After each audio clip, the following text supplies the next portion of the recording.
Hi guys, the beast is complete. What can I say?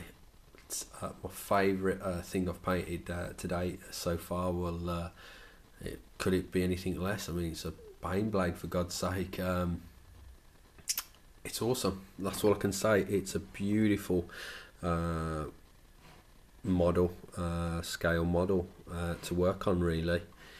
And I'm just going to go over a few things now. I recorded 16GB, mate, I don't know, a hell of a lot of footage for this. And my daughter deleted my Banblade folder that had everything in it.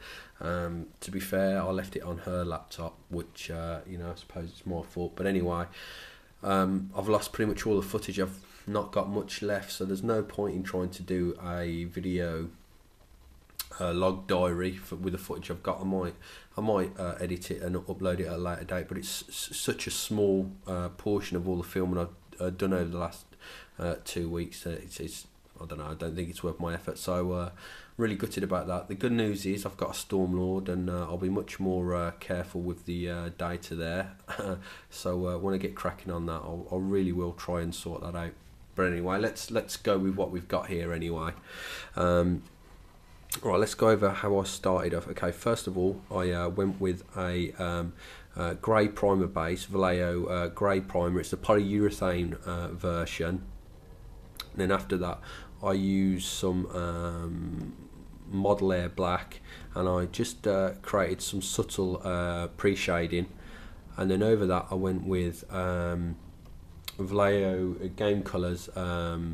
It's a catachan green, equivalent of a like GW's, and then over that I went with a Cayman green to give it this really nice look. Let's zoom in a bit if I can. I think it's turned out really well. You'll notice that every one of the rivets are really popping out from the details, and the reason for that is they've all been pin washed now. If you've seen my previous videos on that, like on my Rhino, there's no better model to do it on than this. I mean, there's got to be, you know, without exaggeration, pushing nearly 1,000 rivets on this tank. I mean, even the underside of the tank has got, you know, rivets. They're everywhere. Pin washing the rivets, I think, has turned out really well, and it really helps to pick the model out there. I added decals because obviously this is going to be a Cavian army as I get it off the ground. And I've painted metals differently, using different metals. Now I use Vallejo Model Air metallics on all the guns, different colours. You'll notice that the barrel there's got like a natural sheen to it, but it's not too shiny, because you wouldn't find like a, you know, really high sheen metal on a huge barrel. I wouldn't imagine. But then the actual insignia, the Achilles, they've all been used with liquid gold in the Vallejo paint range there. And they're silver, and it really is super reflective. It's almost like real silver. It's the same paint that I used on the Rexy sword, to be honest. It gives a lovely finish. There's a few things on this model that can detract from its look. Well, probably just the one, actually. Yeah, being too harsh on it. On these barrels here, you've got a terrible mould line, or a join line really, going right down the centre of each of the barrels, and it's almost impossible to get your hobby knife in because of the lip. It doesn't allow you to scrape against it, and also it's hard to get your files in again because of the lip, even with curve files. So I hid that by adding decals, so it's very hard to see any sort of join line there. So that's what I did to cover up that. Let's go on to the rear. Now with the rear, as you all know, it's a custom backplate, and I think it looks awesome. I really do. I think it's such an improvement over the original exhaust system. Now the exhaust stacks, where are they? Get them in. I use this stuff. I went with a Vallejo Model Air copper, and then I washed that with some Gryphone sepia, re-highlighted it back up with the copper, added a tiny little bit of I think it was steel to that mix for the final highlight, and then I used these weathering. I used the soot and the rust to try and, you know, age the pipes a little bit. I think it looks okay. It's not my best sort of weathering, I will concede, but overall I think it looks quite nice. And that is it in a nutshell. Oh, most importantly, I had a nice little present in the mail today from 3000 White Dragon, and some magnets. I said I needed to buy some magnets, and he kindly sent me a message saying, do you still need some magnets? I'll send you some. And look at the magnets he sent me. Check this barrel out. This tank weighs a good couple of pounds easy. Watch this. Did anyone notice the barrel move? I'm pulling this and it's not moving. And the magnets he sent me are ridiculous. Look at this. Oh, whoops. I'm breaking the tank after pull it that much. It has got such a pull on it. You look at that. They are ridiculous. I'll show you the mags he sent.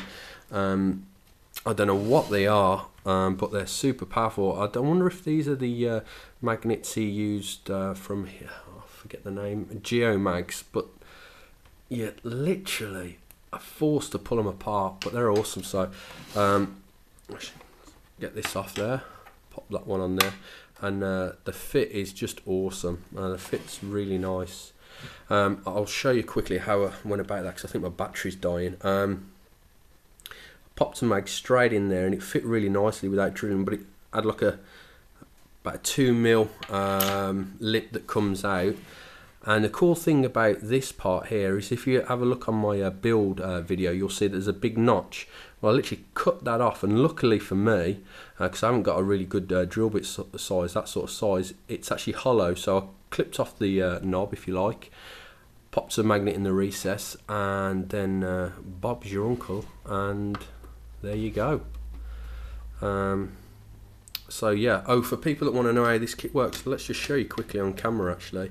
And this is proof that I've said in previous videos that how simple it is to use. So let's just take this off and see if I can get it on camera to focus.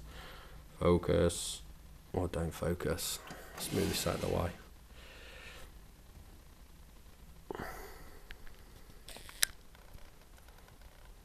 There we go. I'm just going to rub it on, and you'll see natural looking soot pretty much straight away. Great thing these kits are. Marnius and Fulgrim 1978 put me on this stuff, and yeah, once you've used it, there's no going back. I actually coincidentally I used it to put some rust effects on the tracks. I used paints as well. I used blazing orange, and I also used a terracotta paint, and thinned it down super thin, so the pigments really break up, and what that does is it gives like a really chalky effect to the paints. And then on top of that, to give it a more natural look, I blended in those colours with the weathering kit there, so it looks quite nice. And you'll see, I mean, I love to weather my tanks normally, but I love the detailing so much on the rivets and the way that the wheels are.